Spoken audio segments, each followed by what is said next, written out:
I'm Sam. I'm the founder of Kingdom Impact Lab, along with my wife Tattoo. And in these videos, I am using it as an opportunity to steward my unique gift, one of my gifts, where I have a passion for learning, for studying, for understanding things, and I want to steward my gift in a way where I can impart the lessons, insights, and any wisdom that I discover on my journey to everyone who is interested in learning. My goal in the videos is to have a central question, and I have very loose notes here to help guide the video. My purpose is to develop the concept further in my own mind and to invite you on the journey with me as we explore the idea, explore the concept, and ultimately as I can deepen my own understanding, which would allow me to serve you in a better way. So to start off with, this first video is to explore the idea of success without significance. So what does that mean? It means that there are a lot of people out there, both Christians and non-Christians, who experience worldly success. They experience the external success.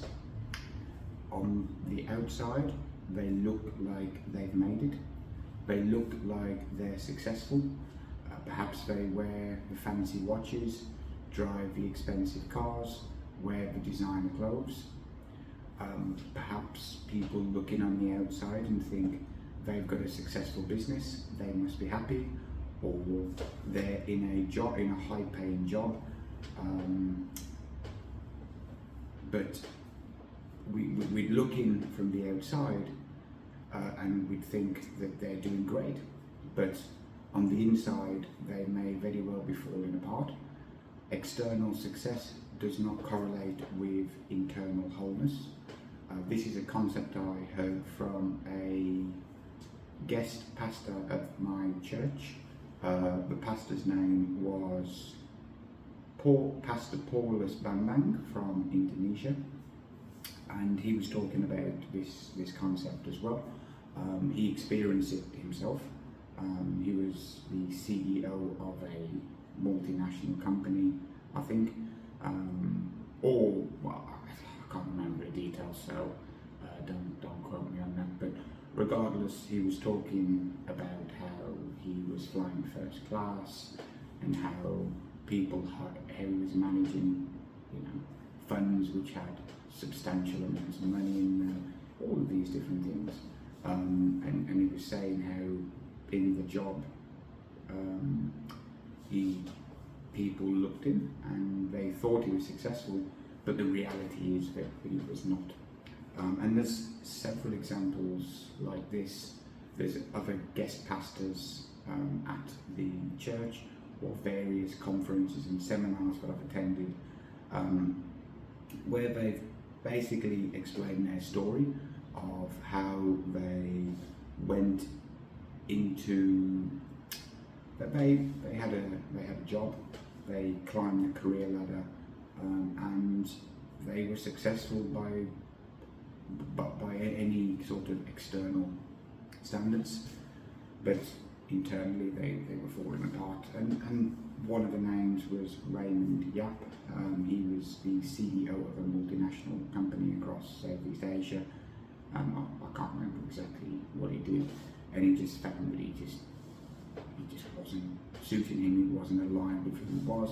He couldn't integrate his faith or doing things for Kingdom Impact into what he did, and so ultimately he left and started up and is involved in multiple companies now, funding companies where I live in Sabah. He's now actively involved in helping people in rural communities, the indigenous rural communities, how they can build their entrepreneurial skills in order to make some kind of revenue. And he's involved in various projects like this all across Southeast Asia to the best of my knowledge. That's another example. There was another example of a person, I've forgotten his name, but he became the CEO of Malaysian Airlines, and then he moved on to Shell, I think, and his name was Idris something or other, and essentially he was telling his story that I heard in a podcast where he sort of climbed the career ladder. He had a lot of success in what he was doing, but he didn't really have any meaning or fulfilment. And then he started to have a more active role in the church that he went to by setting up various groups and mentoring other people, and that's where he found his purpose. So this is a very common thing. For non-Christians, the common pattern actually is you would find that someone would finish school, go to university, they would come out, get a job, they would be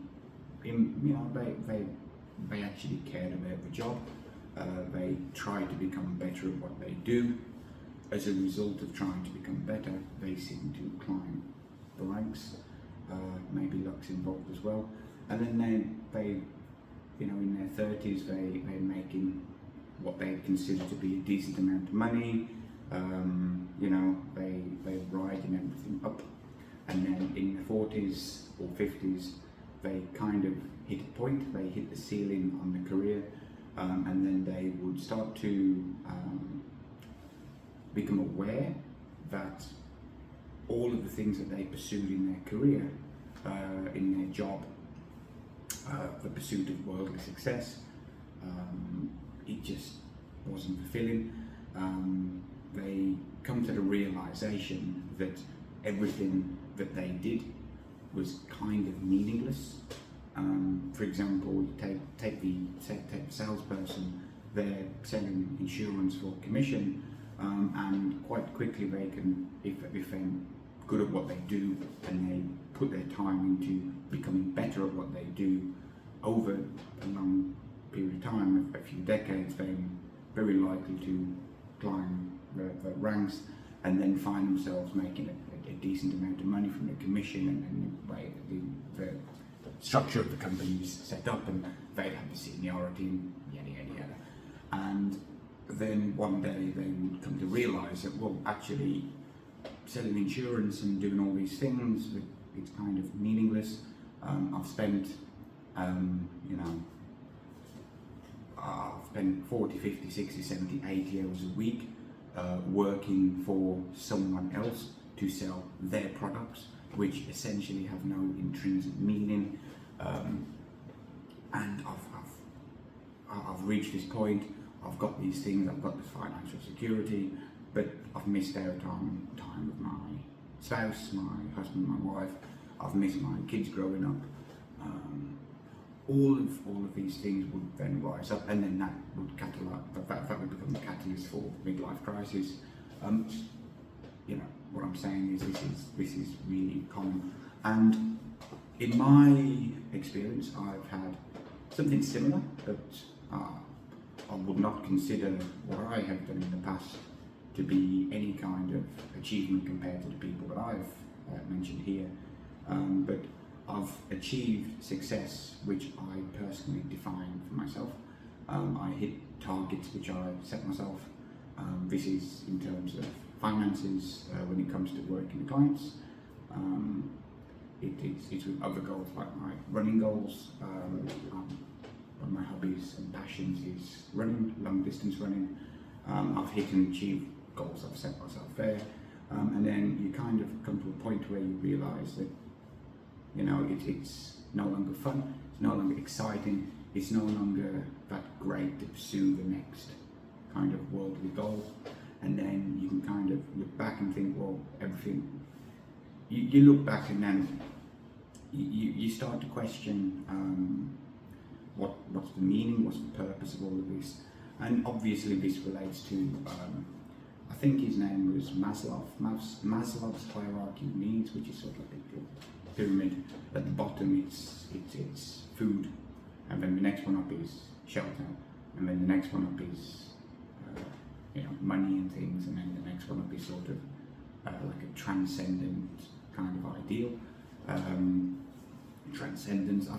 It's been a long time since I saw it, but essentially what that says is that you have to have food and water for yourself, and more importantly for your family, as the number one priority before you start sitting down and thinking about what the meaning of life is. And obviously you want to feed your kids before you can justify sitting around questioning the meaning of life.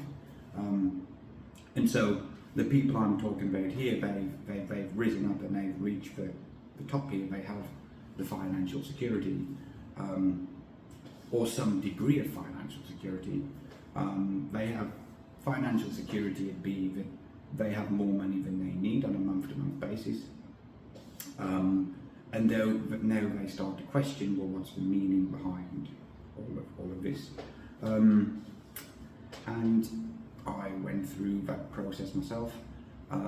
So my story and background is that I started off as a content writer.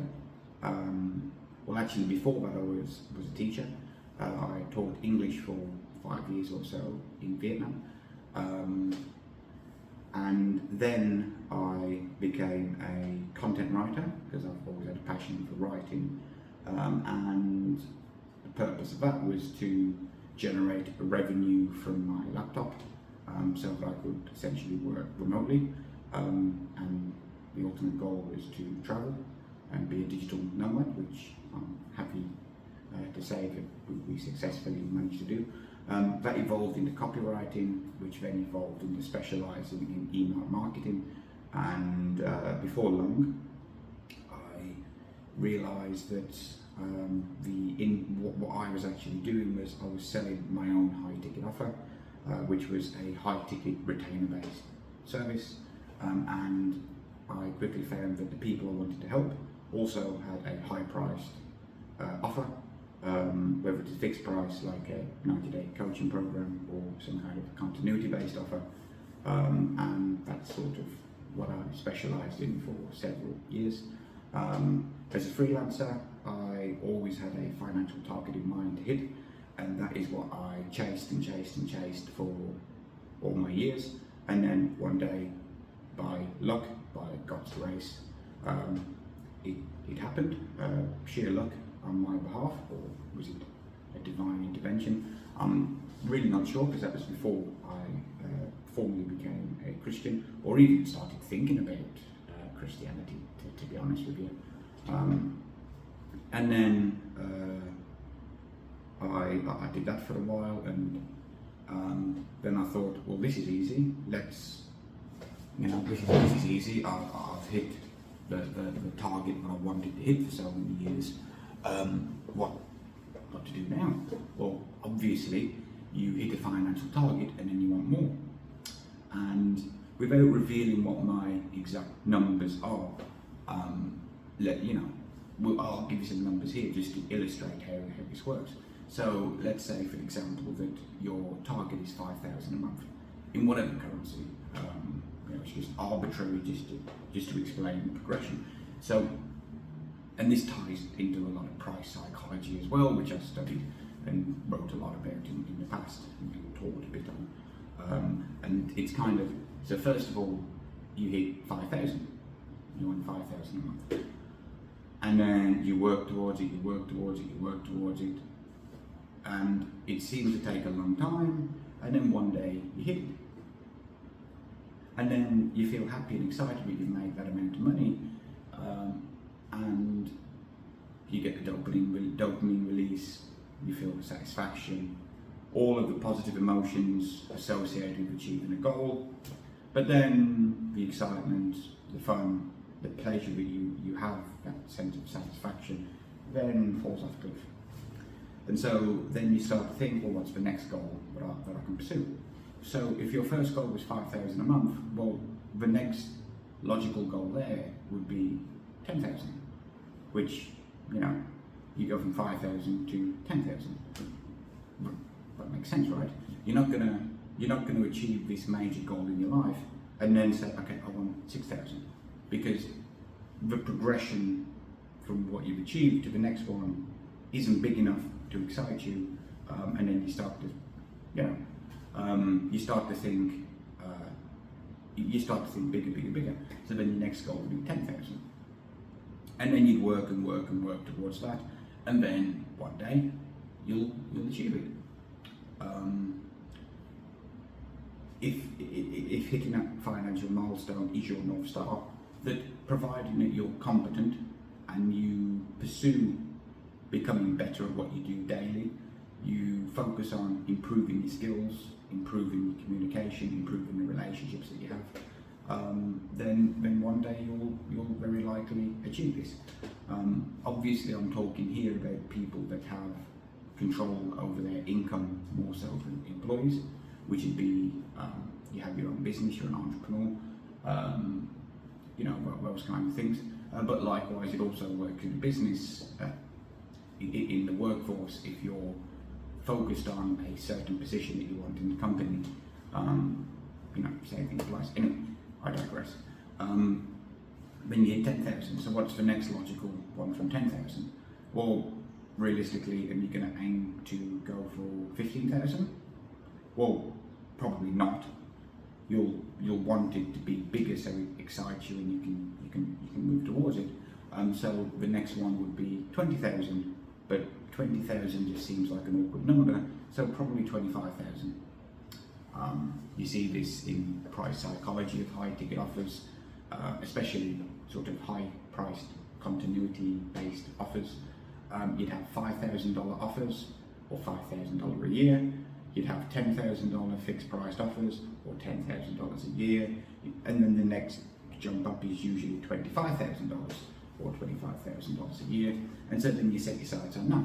Well, that's more than double what you've just achieved at 10,000. And then if, let's say you hit 25,000, that'll go to 50,000, and then from 50,000, possibly you'd want to have, you know, you'd probably then want, I forget what the number is, but you may then want to go for $1 million a year, which would be 83,333, I think, per month, and then up to 100,000 a month, and then beyond. Well, that's how it is. My trap is I achieved the target I wanted to.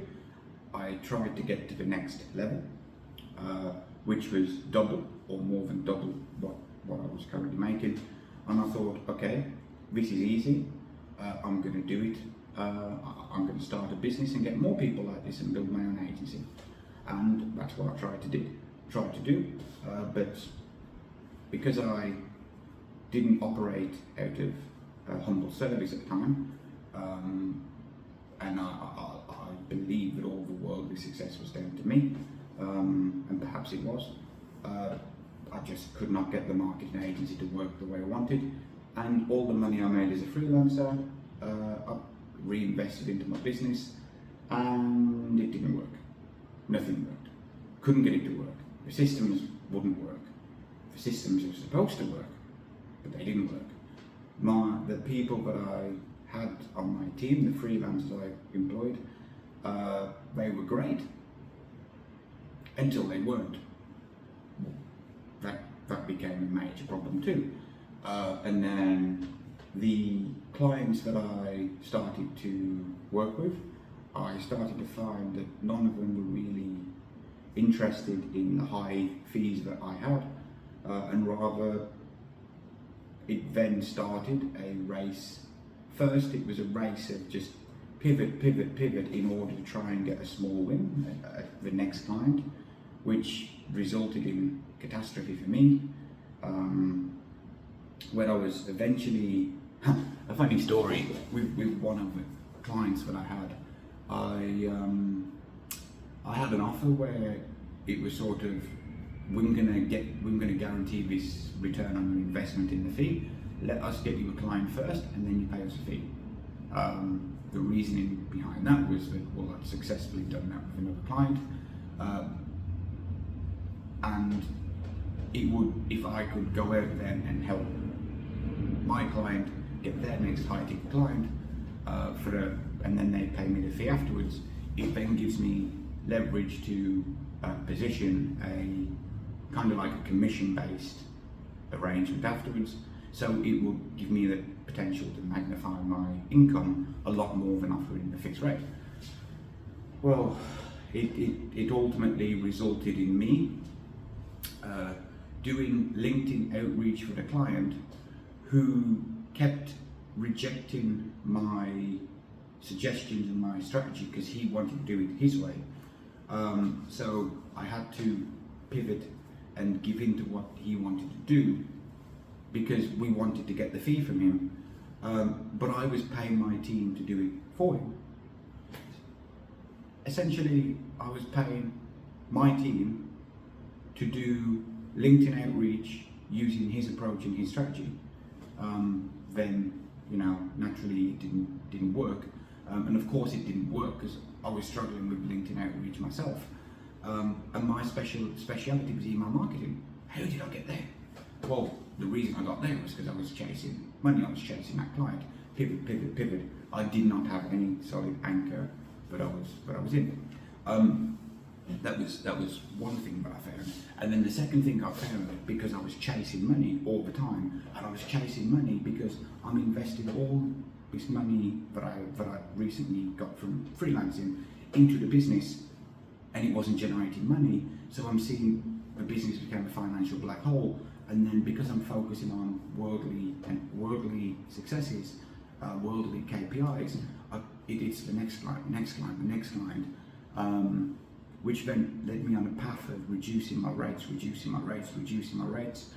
And then one thing that I found as a freelancer and someone that works with clients is that the lower the rate, the more work the client is.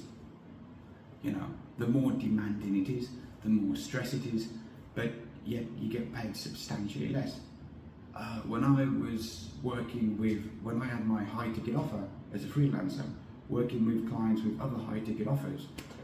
So for example, my main client for several years, his business was doing 6-7 million a year, US, I think. I can't recall the numbers exactly, this was a few years back. And they had to sell, I think their monthly expenses were about 300,000 US a month. So they had to sell their $5,000 and $10,000 offers to make at least $330,000 per month consistently, which is what they did. And this client in general was a dream to work with. He listened to my suggestions most of the time. Whether he acted on them or not's another thing. But he was great to work with. Low stress, low hassle, and for me, it meant that it was relatively little service for me. It didn't take too much time from me, other than delivering my service to them. And if I were to calculate that based on how much I received per hour of my time invested, it was 50, 100 times more than working with clients that charged a lower rate. If you're charging $1,500 for a project, for example, and then that project turns out, because of the client is at an early stage in their business and they keep jumping from one thing to the next, that project then drags out for 3 months instead of what should take you 2 weeks to do. So then all of a sudden it's sort of, you anticipate 2 weeks, the project goes on for 6 weeks. The project goes on for 12 weeks. That's 6 times more time than you expect. Plus, the client is constantly trying to edit and change and add their input in, and they want to call here to discuss that, and can we have a chat about this, or I don't like the way this is phrased, or all of these things, which then double the time as well. And so it turns out that the amount that you get per hour working with these low price clients is way less, and it's just not worth it. Which is exactly what I went through. And then because you're chasing these worldly goals, you've got to, I make this much as a freelancer, now I need to make this. I'm putting all this money in a desperate attempt to try to increase my salary. Well, frankly, the opposite happened, and then nothing worked for me. It just was disaster after disaster after disaster. Long story short, for the sake of keeping this video short, because I've got more to record, long story short, I went several months without making any money. One by one, the people on my team just left. Some were fired. The other ones were I just said to them, I can't pay you anymore. I'm just done with this. I had no motivation to try and rebuild. I had no passion for the business and what I was doing. I just got burned out constantly, and it's bringing back bad memories now just thinking about it. There was one client who ultimately I only received $1,000 from, and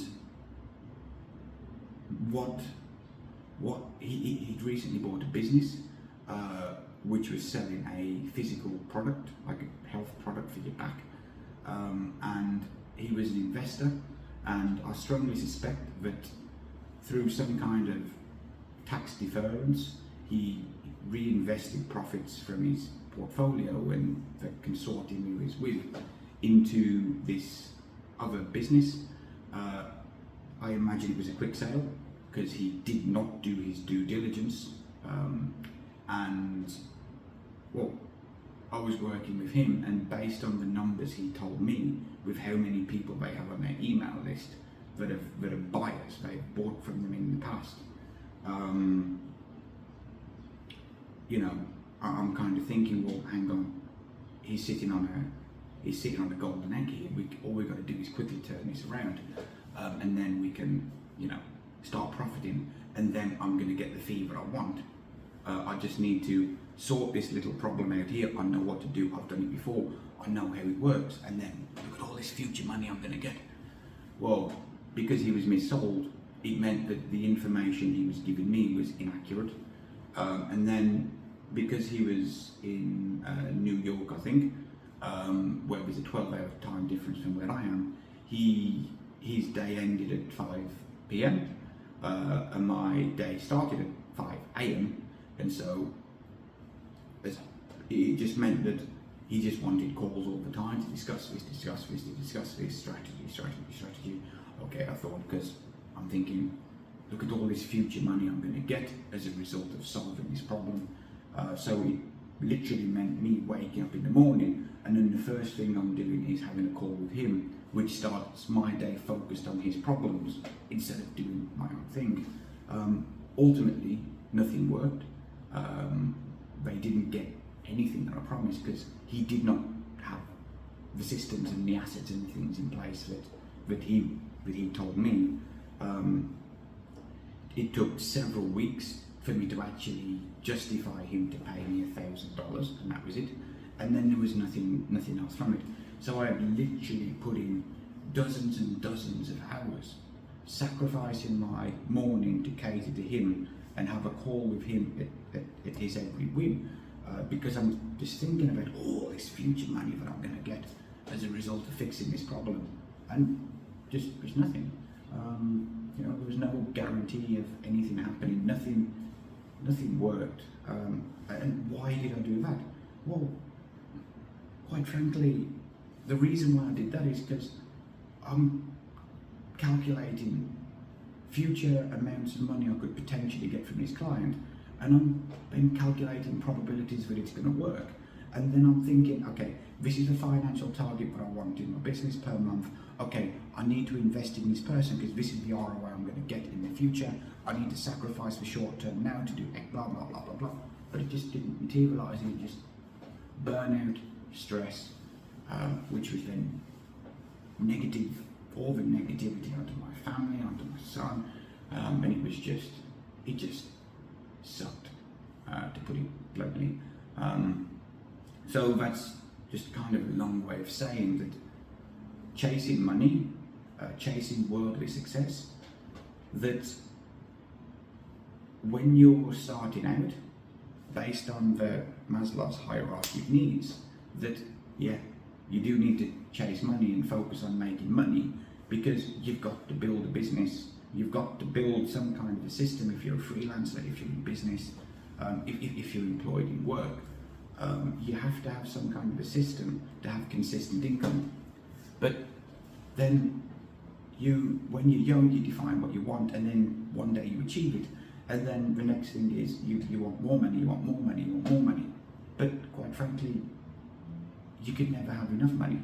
And the more that you chase money and worldly success, the less meaning that it intrinsically has. And the more selfish, the more Scrooge-like, for a good description from the Christmas film with Lebanese Scrooge or something, anyway, whatever his name. And you know, you can never have enough. It's just you find the problems get bigger and more costly and more expensive. It's more painful to pay for them, and then it just, as a person internally, who you are, it just makes you worse and worse and worse. It just doesn't work. For me, when you're focusing on money alone as your North Star, everything becomes transactional. That means every decision that you make in your business, if you're a freelancer, the way you interact with people is always based on money. And it essentially reduces you to viewing the other person as how much money can you get from them, and then the other person views how much money can they get from you. And that was the story of my life as a freelancer and business owner, and that's why I could never find the success that I wanted. I could never find the clients that I enjoyed working with. It's why I had all of the pains and problems of what I experienced and what I've described about here, because all they saw me as was an ROI, or a cost per hour, which is in direct contrast to who I am. So what's the solution? The solution is, well, I can't say for certain what the solution is for everyone, but what worked for me was I struggled to find meaning and purpose in what I did for obvious reasons of what I've just described. And it started for me because I had a lack of clarity on my own meaning and purpose. And through a series of which I can only attribute to divine intervention, led me to Christianity, accepting Christ, and then studying the Bible and studying everything on a deep level, and finding out that, well, actually what the Bible says perfectly maps out the human condition with timeless, eternal truths, lessons, wisdom, all of these things. So, good idea to pay attention here. And instantly I found the meaning and purpose in my life. Not sure if it happened to you or not, but for me it was anchoring in something which has the ultimate level of meaning, which is to do things for eternal impact or kingdom impact, to do things in the pursuit of becoming Christ-like. And then it transformed everything that I had to basically going from meaningless, chasing meaningless worldly goals, to all of a sudden everything I do has meaning and purpose. The journey that I went through over